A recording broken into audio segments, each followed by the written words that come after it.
We all need to have a shared conversation. The goal is for First American Art to provide that for the community. It is a quarterly print and digital journal to cover Native art, and the two perimeters is it's art, and we take the broadest possible view of art, and then by Indigenous peoples of the Americas. So that means North and South America, and Greenland is part of North America. The Caribbean is part of North America. The Pacific Islands are not part of North America. So it's like that perimeter. And from there are no limitations. It's kind of like what do writers want to write about. So it's been a really interesting journey. And I think being open and kind of allowing writers to come to us with what they are most passionate about has been really good. It's more a feel of like what is happening out there. So many things are being revived. So I always try to tie things in. And the authors are so great about reaching out to living people. So this has been done for years and years and years. And hey, here's this person doing this now. I think people need to know that these are living arts and they've been revived arts. And I like that about First American Art Magazine. I love it when people say it's like, I'm so happy to learn about artists I've never heard of.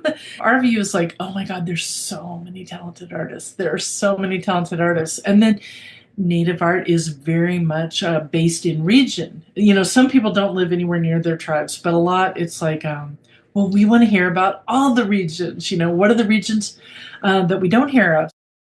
I moved from San Francisco to Santa Fe to take a job teaching early Native art history at IAI. And that I grew up in the Native art world. I thought I knew a lot. My mind would be blown teaching these classes, which were at the time, they were hemispheric. So we went Tierra del Fuego up to Greenland.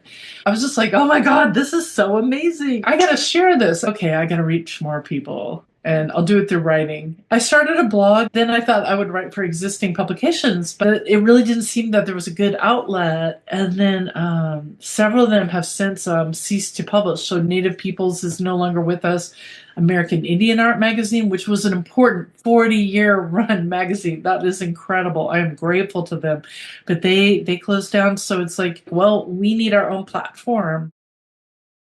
I want very diverse people writing for us. So I'm really proud when we have people, you know, from Asian backgrounds or Latin American non-native backgrounds writing for us. Like we need to hear all these voices. But I think it's really important that the core people that started it are Indigenous, and kind of everything has to be checked through that.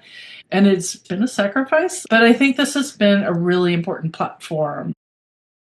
You know, I think in the Native world, there's a very clear line about what is for the community alone, what's for only some people in the community, and then what's okay for the public. And I think that's what's really good about Native art is visual arts has been one of the few outlets open to Native people, especially here in the United States, throughout all the repression of the 1800s, you know, extermination, relocation, the forced assimilation through the boarding schools. All the boarding schools still had art programs. So that was one outlet that was open to us.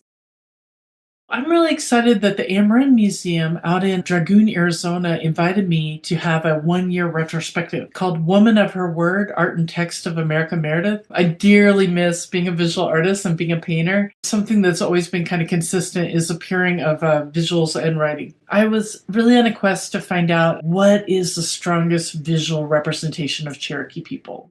It is our writing system. It's Sequoia syllabary. And he invented that. He didn't know how to read. And he was able to present that to the Cherokee Grand National Council in 1821. And he sent a letter, and his daughter was there. She could read the letter. And the council was like, all right, this is a great tool.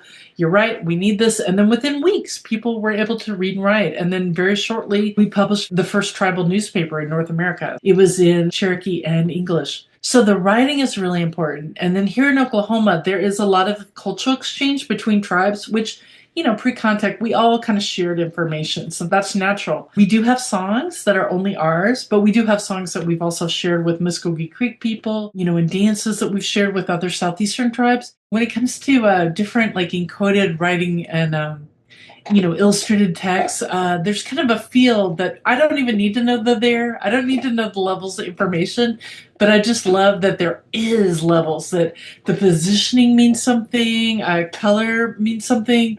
And there's been studies in the Mesoamerican codices that even the color of the paint has another layer of information. So I might paint just one scene, but there'll just be different symbols of the text. There'll still be like different elements that aren't quite coherent, and kind of in that weird mixed space is the entry point for us to come with our ideas.